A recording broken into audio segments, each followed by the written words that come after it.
What's happening after church? I am, obviously. Well, we are all gathering at the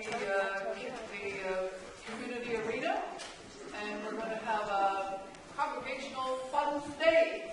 So lots of food and games, culminating with a pickup baseball game. I haven't been involved in the planning of this, but I gather everything as well as I can, and I suspect the people that should have been making this announcement are over there getting ready. Yes. Okay. Thank you.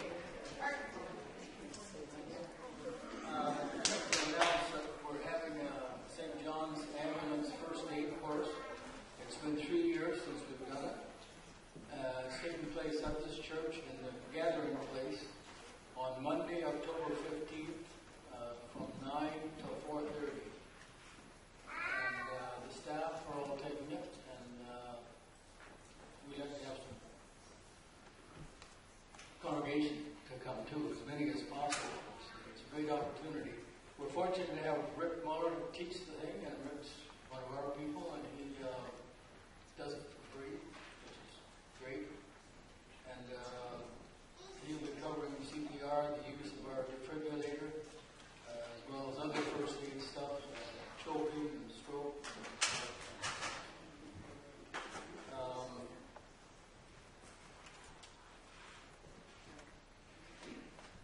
Anyway, if anybody can come and take it, or as many as possible, not take out the 18, so we have lots of room.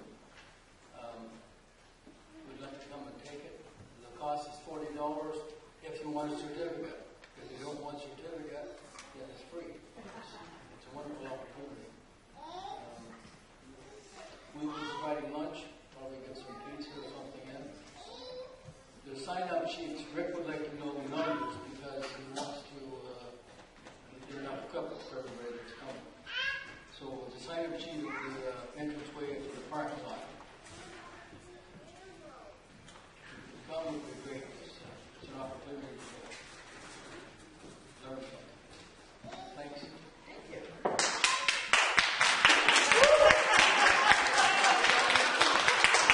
Wonderful support. But so October 15th, that was the date? Okay. So if you're interested in first aid on October the 15th, which is, I believe, is a Monday, please sign the sign-up sheet. And also, speaking of sign-up sheets, everybody knows what this is. We have it actually, Karen, I asked for a sign-up sheet, and Karen, our church secretary, took us to October 27th of 2019. So if you really want to be prepared, you can sign up for like the next year. So, so I will be passing this around. It is for scripture readers, greeters, and if you can help us out on coffee time. We are, and as much as I hate saying this, but we are going by the old rule that nobody signs up for coffee, there will not be any coffee. That I hate to say that, but it's very important that we all kind of take our turn and enjoy the facilities. So, and if you don't know how to make coffee downstairs, we are working on getting a list compiled for you on how much it is for the big percolators and things like that, and where we keep the cookies. And so there, or ask. There's lots of people. Doreen is one of our pros making coffee downstairs. Gia Drinkle or myself, we can all help you if you would like to do it, but just not. What? Sure. Yeah. Why not? I can help. I'm not a pro. So, I'm going to pass this around, and so just feel free to peruse any dates that make it good for you to sign up. Thank you. Any other announcements?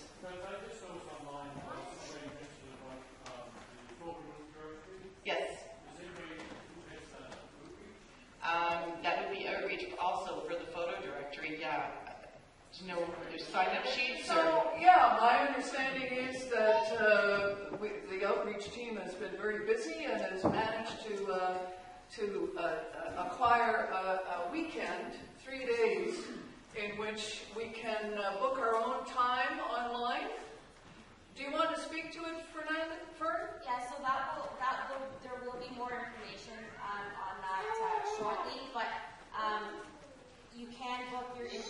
10-minute spot online. We will send something out via email, and I'll have instructions as well. And then I will actually, or someone from the outreach team, will be set up with a computer downstairs that we can book your time slot for you as well. All right, so it's the last weekend in November, is it?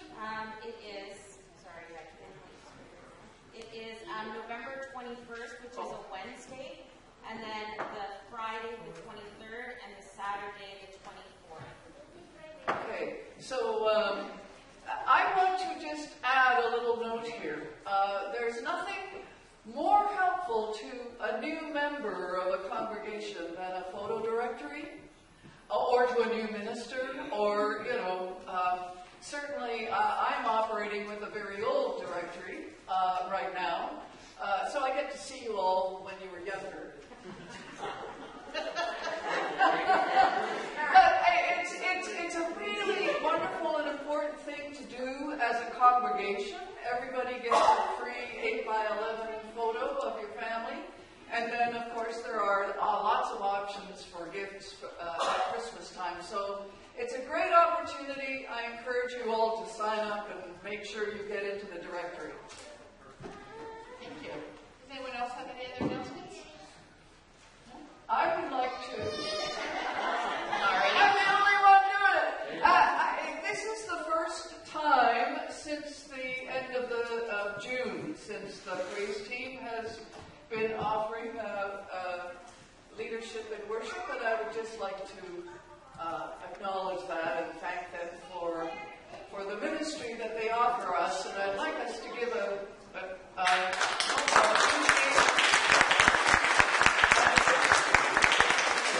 Is there anything you'd like to say? Oh, gee. Thank you. All right. Can I? Oh, we didn't get Ms. Penny here? Oh, okay. Can I have a helper? Do you want to come up?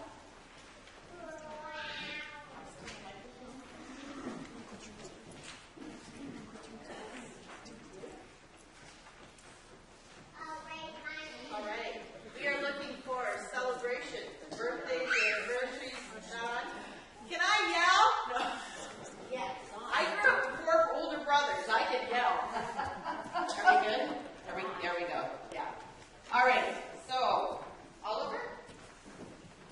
It was my Nana's birthday.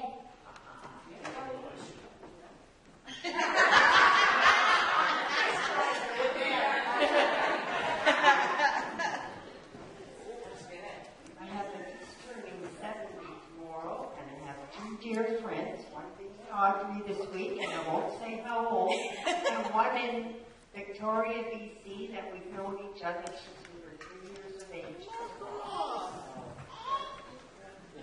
Audrey?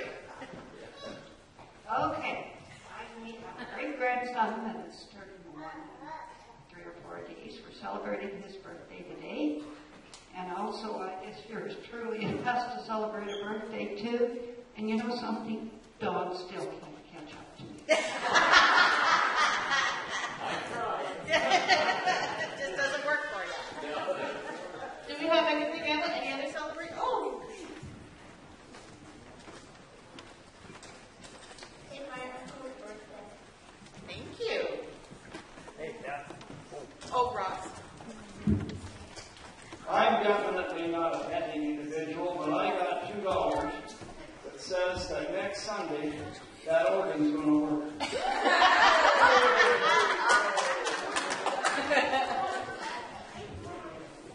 Thank you.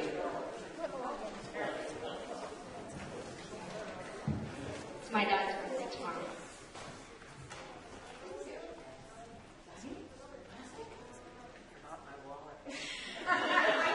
Here I am, Judy. Money's always good for a celebration for us.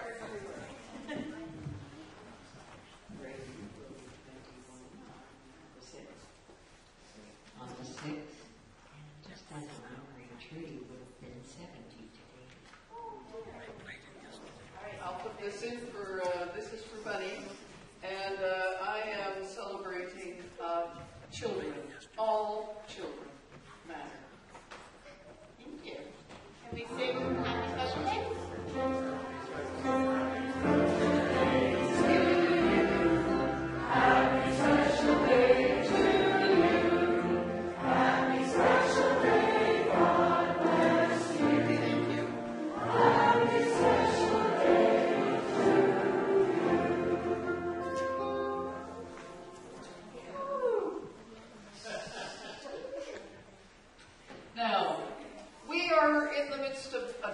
presence here because of the presence of this organ and the need for space with the worship team, the praise team.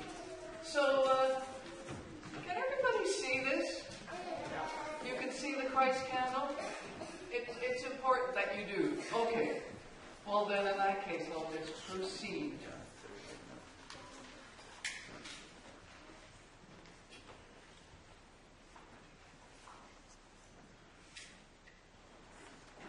We light the sacred flame, our sacred fire, the Christ candle. The sacred fire is an image that was brought to us by our First Nations people. They keep the fires burning during their sacred ceremonies. And I found out in some of my learnings that the men are the protectors and the keepers of the fire. And the women are the keepers and the protectors of the water.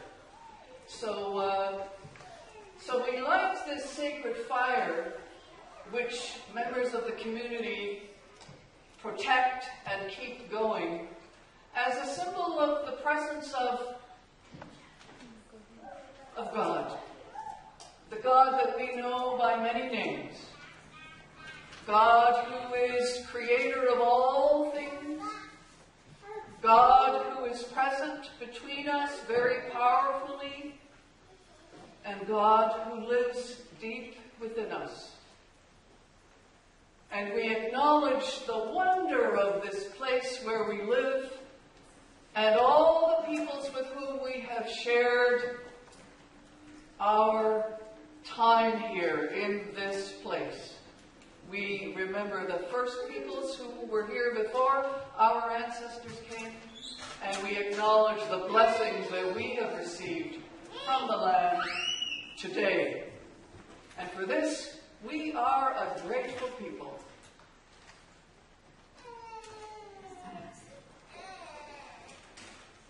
We have to all stand for our first song of the morning. It's called In the Secret. And it talks about finding God in a quiet place in our life.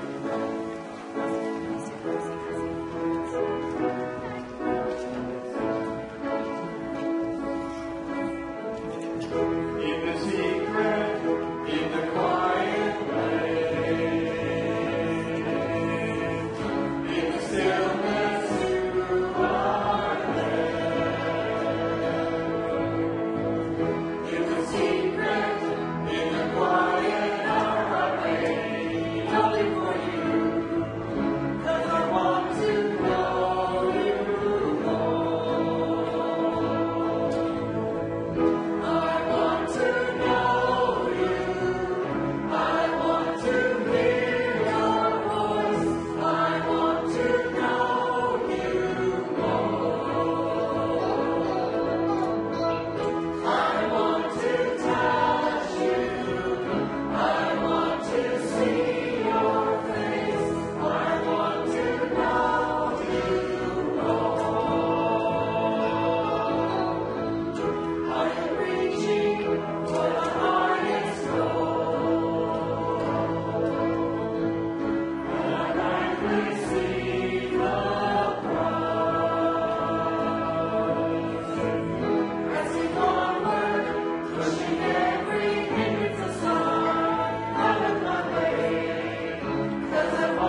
Let us say together our prayer approach. I will say the golden text and you will say the white text. O vibrant God, your creation explodes with the colors of the rainbow. Your people reveal the beauty of diversity. Today we remember when the joy and dignity of a precious child was destroyed. Today we lament the childhood lost through the residential school system. Today we mourn for the spirits crushed and the futures compromised. Help us to celebrate the hope and joy of every child. Help us to build bonds of solidarity between all the peoples of this land to ensure that never again will we hurt one of your precious children in your name. Help us to become more like Jesus, our beloved, who was a child like us. Amen. Our opening hymn is called Here I Am to Worship, and we will stand.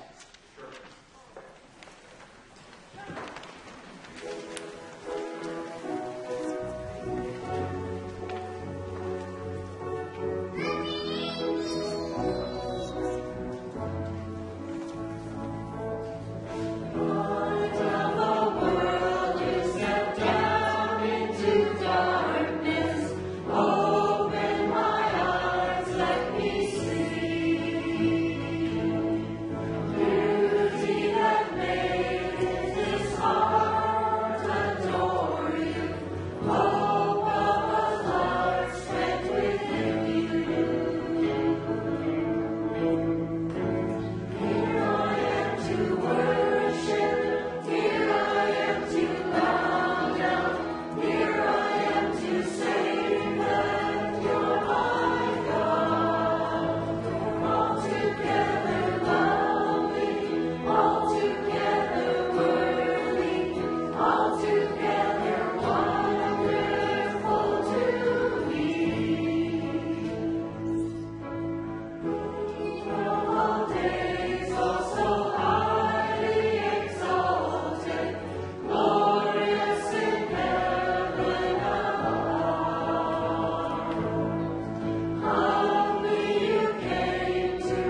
Every child matters, yes. And I'm going to tell you the story out of where that idea came from. An orange shirt and the idea that every child matters. Okay? I'm going to show you a picture of somebody. If I had it all together, I would have had this projected on the screen, but this is just for you. See this lady here? Did you see this video? Okay. So this lady's name is Phyllis Webstadt. And she's a First Nations person from British Columbia. See? And I wonder who that is.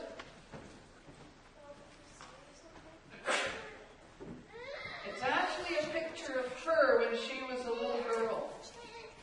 Okay? When she was, well, she has short hair, but some little girls have short hair. Anyway, she is wearing pants, and she's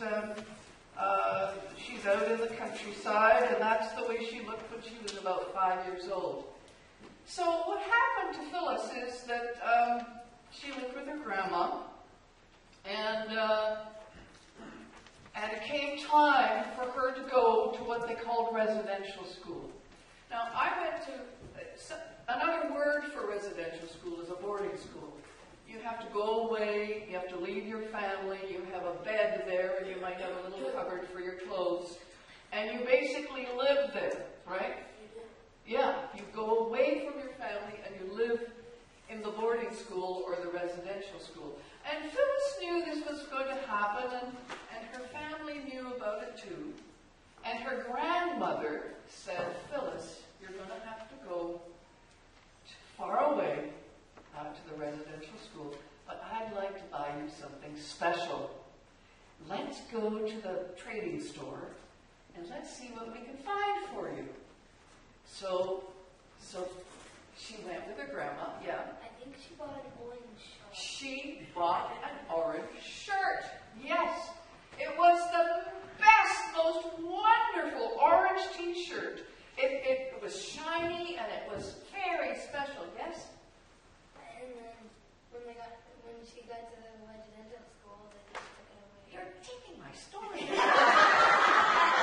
What he said is, when she got to the residential, so she loved her t-shirt. You know how that is when you get a piece of clothing and you really, really like it and you feel proud and you feel good about yourself and you go and here I am and I'm wearing my orange t-shirt that my grandma bought for me.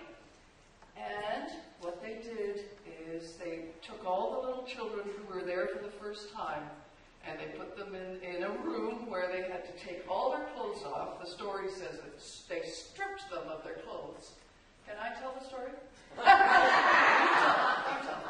What happened next? And then they had big things in there. They gave them a uniform. Yeah. So they all wore the same clothes. They all wore, it was sort of for the girls, it was kind of something that just covered them from head to foot. And they cut their hair, and they did all kinds of things like that. But the worst part of it was that Phyllis, little Phyllis, never saw her t-shirt again. And this story, she didn't tell anybody. She just cried about it a little bit when she went to bed, and she felt sad about it. And it was only much, much later when they were having what are called the Truth and Reconciliation meetings. They had gatherings all over the country where people got to tell their stories about what it was like to be in these residential schools. And Phyllis told her story. She said, she told them that when she went, the thing that she remembered that was hard was that they took the special t-shirt that her grandma had given her, and they never gave it back to her. She never saw it again. Now, we know that there are lots of worse things that happened in residential schools, but we wear the orange t-shirt because, the orange shirt, and we have Orange Shirt Day. Are you having that? Did you already have it, or are you going to have it on Monday at school? grade school? Yeah. So we wear orange just to remember. It's like a remembrance day of something that happened that we're not too proud of, and something that we hope will never happen again. Okay? So, boys and girls, we can help to make a world where that never happens again. Okay? So let's say, let's put our hands together and say a little prayer.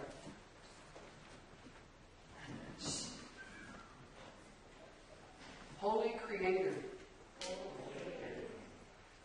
we thank you for your love. We thank you for your earth. Help us to always care for children. Amen. Okay. Now we have a little song. Sorry about that. We got a song. Before you leave, you gotta learn this song, okay? It's called Jesus Loves the Little Children. And the first line is, Jesus loves the little children, all the children of the world. So you've got to remember that. You've got to help us, okay? You got that? Jesus, let's hear it. Jesus loves the little children, all the children of the world. Are you ready? It goes like this.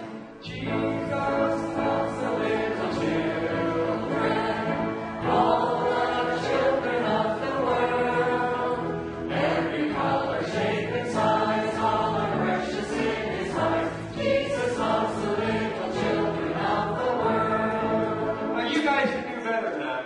I know you can. I want to hear you sing it too, all. Okay? Ready for this one? All right, here comes verse 2. Jesus cares for all the children. Jesus cares for all the children, all the children of the world. Every color, shape, and size, all are precious in His eyes. Jesus died for all the children of the world. Now there's the third verse. This is your big chance. Okay? Everybody stand up here. All you guys stand up. You're really going to perform this one right this time. All right. Jesus came to save the children. You ready?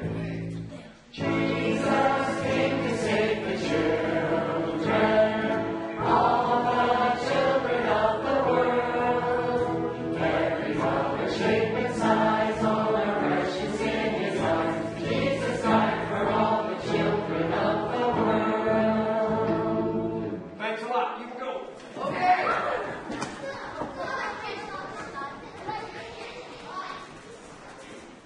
Now you all recognize that as the old hymn, red and yellow, black and white, based on the colors of the medicine wheel.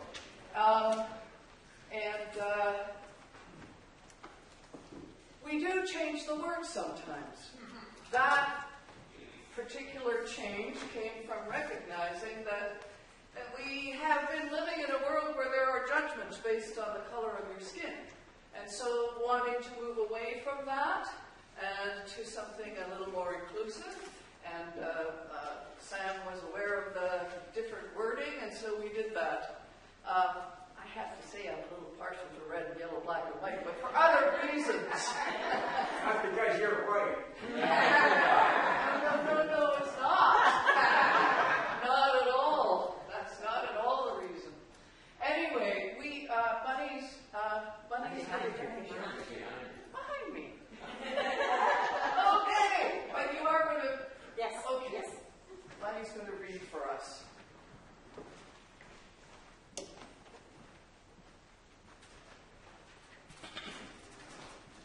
God bless all the children. Our reading today is Mark 9, verses 30 to 37. They left that place and passed through Galilee. Jesus did not want anyone to know where they were, because He was teaching His disciples. He said to them, "The Son of Man is going to be betrayed into the hands of men. They will kill Him, and after 3 days He will rise." But they did not understand what He meant, and they were afraid to ask Him about it. They came to Capernaum. When He was in the house, He asked them, "What were you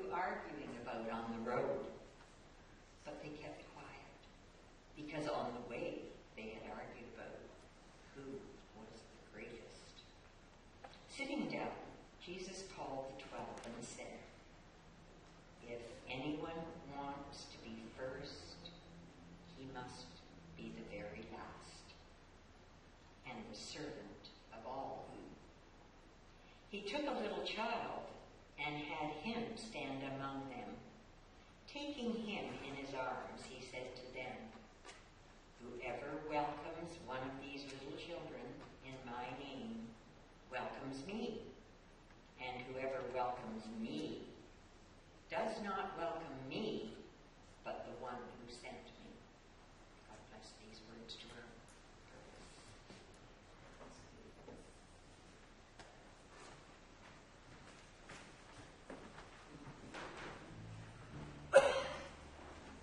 I think we'll remain seated for this next song. It's called "Why Should I Fear Man?"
Shine in our hearts, O God, and show us the meaning of the words we have heard today.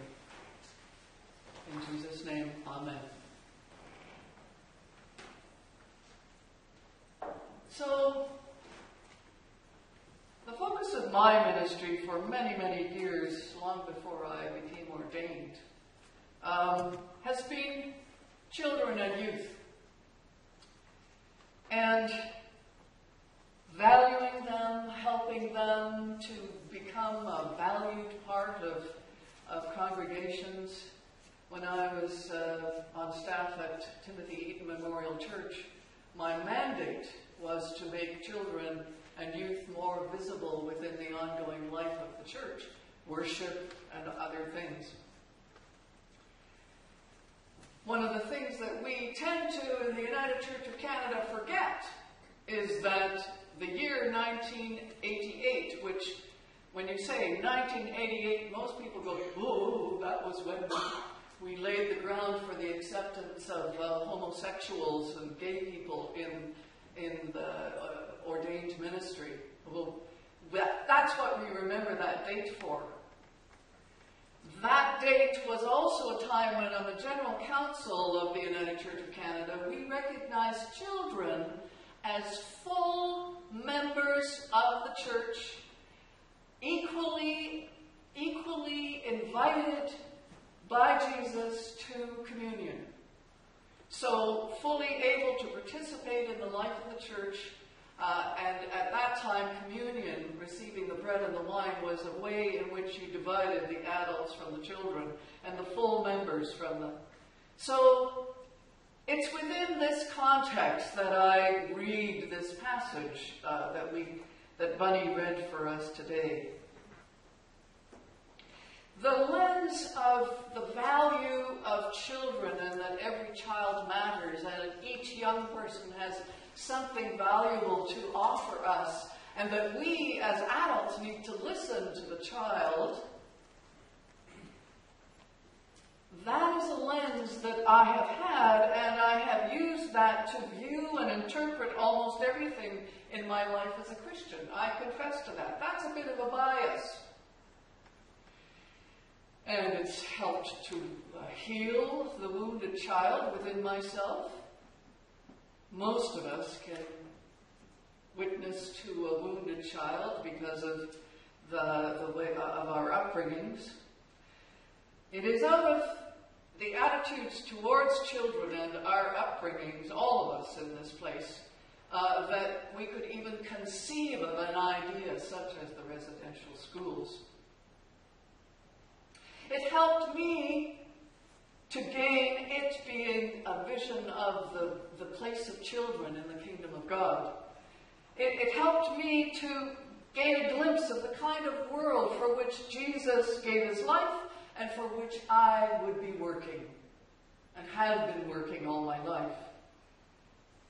So when I read the text for our service today, I very naturally picked up on the last part of it that focused on the teaching about children, and I made some song suggestions to the praise team based upon that perspective, and so I was just a little bit taken aback when I saw some of the choices that the praise team came back to me with some other ideas.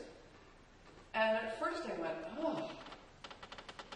Then I thought, take a look at the scripture, which I did, and sure enough, there was the beginning part of the text, which is the part where it's called very, very importantly the second prediction of the death on the cross. So this is the second time in the Gospel of Mark that Jesus says to his disciples, and you'll notice it was in private, it wasn't in public, it was a private teaching to them only, and for them to understand, I am going to be betrayed, I'm going to be handed over to the powers that be, and I am going to die, and God will raise me up. Now, that is the preview and the prelude to what happens next in the scripture. So, I had to recognize when I looked at the songs that we're singing about the praising Jesus and glorifying Jesus as King, I have to recognize that comes from that first part, which is the natural place which the members of the praise team went. That is their lives, their focus. And what happened for me was a realization, okay, I've had beautiful gold quizzes. And I think maybe the praise team has some unifocal lesson. Actually, we need to have bifocals. Because what this passage is telling us, which is it's right there as plain as can be, that disciples do not understand what Jesus is talking about. Whoever would preach that the Messiah and the King that God would send to save us all would die. I mean, that was not in the script. So they didn't understand, and they were very confused, and they didn't even want to tell him about it. But then Jesus, in the privacy of the home in Capernaum, says to them, "What were you talking about on the road?" And what were they talking about? They were talking about who is the most important, who is going to be the greatest in the kingdom of heaven. Will it be me? Will it be you? Will we, how will it be? That, our leader is going to be the great king and the great leader and God's man, and we are going to be a part of that. So where are we going to have our status? What is our status going to be? How important are we going to be? They admitted that that's what they had been talking about. And Jesus, and Mark, he says Jesus sat down, which means in the Middle Eastern culture, when the teacher sits down and says, "Come, you better pay attention." So Jesus sits down, gathers them close, and then does this most amazing thing. Calls a little child, most probably from the periphery, maybe a servant's child. Come close. And the child sits on his knee. And then the teaching. In my kingdom, the first shall be last, and the last shall be first. And anyone who receives a child like this receives me and receives the one who sent me. Now, I had all sorts of, when I read this passage in previous times, I had all kinds of romantic ideas about why a child would be held up as an example of a true disciple. Or kind of a romanticization of being a child. And there are wonderful things, and I could preach a great sermon about that. But in this moment, for this community, the message is about the fact that this child represented the margins, represented the ones in our society who have the least status. They represented the bottom of the social and economic scale. And in his world, in Jesus' world, they were considered non-entities. In the Jewish world, but also in the world that dominated their life, which was the Roman Empire, the patriarch had the power of life and death over a child, and whether or not the child would be accepted as a part of the family. So placing a child in the midst of the disciples in a response to their discussion about who would be the greatest in the great and glorious kingdom, it was shocking then, and it is shocking now. Children become the representative of the radically different way that Jesus describes his work.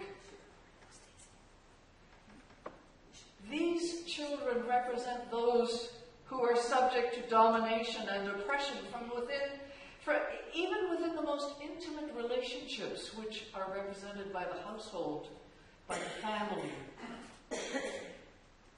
Some of the places where we get most wounded, those childhood wounds that I spoke about, were not from a larger context. They were from within my loving family. because of a value system that wounded me. It becomes very clear that the disciples don't get it. They interpret the world in an exclusive kind of a way, and Jesus is trying to help them recognize a radical inclusivity that his work in the world represents. We see this later, and I didn't even, we get into a mode of reading sections of Scripture and lifting them out and forgetting and not noticing how they are placed in the whole story. But this story, which Buddy read for us today, comes before the story of Jesus being in a group of people and the mothers coming with their children to have the children blessed. And the same disciples to whom he taught, with whom he brought the child into the midst and said, in the kingdom that I am working towards, and for which I will give my life, for which I will die, that kingdom is represented by this child. Not long later, mothers bring the children to Jesus for him to touch them. And the disciples go, no, he's too busy. Take them away. And Jesus notices that they're being turned away. And it says in the Gospel of Mark, my Bible's over there, so I'll just tell you. It says that Jesus was indignant. I love the Gospel of Mark because Jesus is portrayed in a very human way. We heard a couple of Sundays ago about how Jesus had to open himself up to the possibility that his ministry was bigger than even he thought with the Syrophoenician woman. Here, he is indignant, and he's righteously and rightfully indignant. He's just taught the disciples that children are they are the greatest in his value system.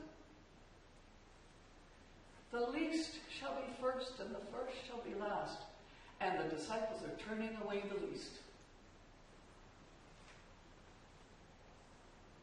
So he says, let them come to me. And he takes them and he blesses them.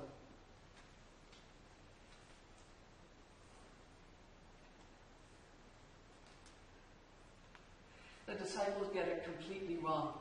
And Mark's gospel tells us that over and over again. The disciples just don't get it. At the end of Mark, we have the disciples running away because their leader has been crucified. Our faith ancestors got it wrong too when they approved of and cooperated with taking Indigenous children away from their families and communities and putting them into residential schools. My parents, they thought it was okay to send children away to boarding school. A necessity. It had to happen if we were going to get the proper education. So, there was a value system there. And since that wasn't that long ago, we have to ask ourselves, do we have it right? Do we understand what it is that we are gathered here for? Why we are here as the Church of Jesus Christ? Do we understand that in the realm of God, the last shall be first and the first shall be last? And those whom we think are not worth or worthy of our time are the worthiest. And do we understand that by welcoming the ones who live on the margins of our society, the ones with the least status, is to welcome Jesus himself? So when we glorify Jesus as King in our lives, we need to be careful about what kind of kingdom we are glorifying and who we are giving honor to as the greatest. We need to look around us. So I'm going to just read to you an excerpt from a wonderful little book. It's politically incorrect, but its meaning and its message is wonderful. It's a little book called Mr. God. This is Anna. Do any of you know it? Beautiful, beautiful little story about a little girl, a little street urchin that gets adopted into a family, and her best friend is a big hulk of a guy named Finn. Anyway, one day Finn was stopped by Sunday school teacher. Sunday school teacher told me to instruct Anna to behave herself in the class. I asked what it was that Anna had done or not done, and was told by Sunday school teacher, 1, that Anna interrupted, 2, that Anna contradicted, oh dear, and 3, that Anna used bad language. Anna could, I admit, being a little street urchin, use a pretty good cuss word at times, and I tried to explain to Sunday school teacher that although Anna sometimes used language badly, she never in fact used the language of badness. Well, my arrow missed the target completely. I could well imagine that Anna had interrupted the teacher, and also that she had contradicted her, but she wouldn't tell me the circumstances of the episode. The teacher wouldn't. That evening I spoke to Anna on the subject, and I told her I had met with her Sunday school teacher and told her what had been said. "Not going to Sunday school no more," said Anna. "Why not?" "'Cause she don't teach you nothing about Mr. God." "Well, perhaps you don't listen properly." "I do, and she don't say nothing." "You mean to say you don't learn anything?" "Sometimes." "Oh, well, that's good. What do you learn?" Sunday school teacher is frightened. "What makes you say that sort of thing? How do you know that she's frightened?" "Well, she won't let Mr. God get bigger." "Well, how is it that Sunday school teacher won't let Mr. God get bigger?" "Well, Mr. God is big." "Yeah, Mr. God is good and big. And we're little." "Right enough, we're little. And there is a big difference." "Yeah. And then some." And in easy stages, Anna led me to accept the fact that the bigger the difference between us and Mr. God, the more God-like Mr. God became. And at such a time when the difference was infinite, then would Mr. God be absolute.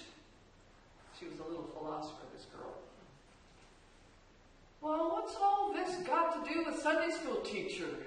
I asked. "She certainly knows about the difference." "Oh, yes," nodded Anna. "So what's the problem?" "When I find out things, it makes the difference bigger. And Mr. God gets bigger. So, Sunday school teacher makes the difference bigger, but Mr. God stays the same size. She's frightened." "Hey, hold on a tick. How come she makes the difference bigger and Mr. God stays the same?" I nearly lost the answer. It was one of those real giveaway lines, tossed off so quietly. Anna said, "She just makes the people littler."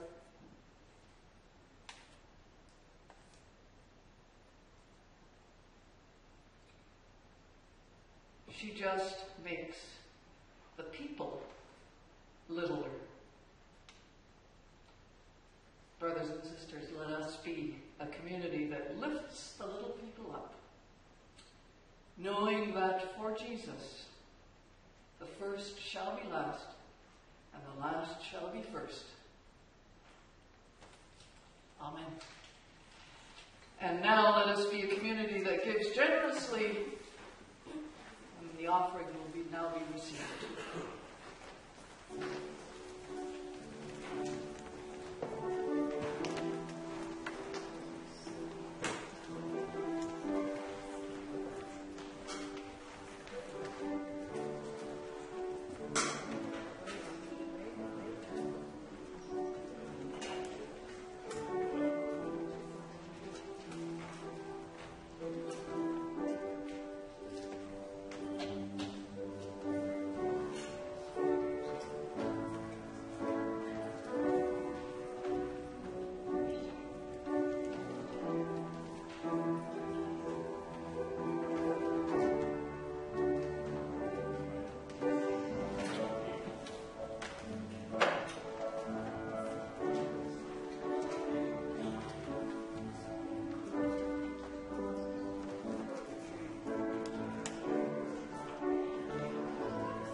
Gracious God, we give you thanks for all that you give us.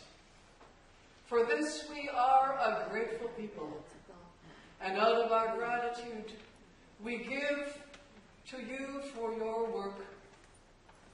We give as a sign of our desire to be a part of your work of healing and wholeness and lifting up the least in our society. Amen.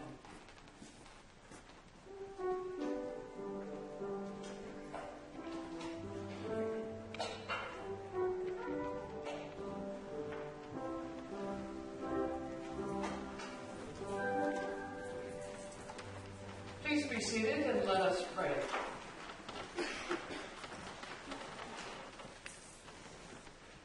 Let us pray for all in our world who need our compassion and care. For all who have lost their way in life, we cry out for your church to welcome them and offer them the good news of your love. With people driven from their homes, so many victims of war and violence who find themselves as refugees throughout the world, thinking right now of the people in Indonesia, we cry out for kindness and compassion. And with all those who hunger for food, who thirst for justice, who crave human dignity, we cry out that we may hear your voice and their voices. With all who care for the sick and the disabled, with doctors and nurses and pharmacists and midwives, we cry out that we may recognize you in their need. And with all the little ones who are in prison because of their convictions, and with those who are persecuted because of their race and their religion, and with all who are prisoners of the injustices of poverty and racism. All in our world with special needs who are differently abled than many, we cry out for love and respect and acceptance. And through the many voices that cry out to us and the eyes that plead with us, may we recognize you, O Lord. May we learn to see you and love you in them. And in your name we pray. Amen. And now, Sam, if you'd like to introduce the closing hymn. Oh, we should say the Lord's Prayer together, don't you think? That's a good idea. Sorry. Let us pray together the words that Jesus taught us to pray. Our Father, who art in heaven, hallowed be thy name. Thy kingdom come, thy will be done on earth as it is in heaven. Give us this day our daily bread, and forgive us our trespasses, as we forgive those who trespass against us. And lead us not into temptation, but deliver us from evil. For thine is the kingdom, and the power, and the glory, forever and ever. Amen. And now, sing to the King. And then you're going to give us our benediction. I will say a few words and then bang into Go Make a Difference. Okay. So I ask you all to stand and we'll sing to the King.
Let us go into the world knowing that we are blessed by a King who lifts up the lowliest and who loves us to the bottom of our souls.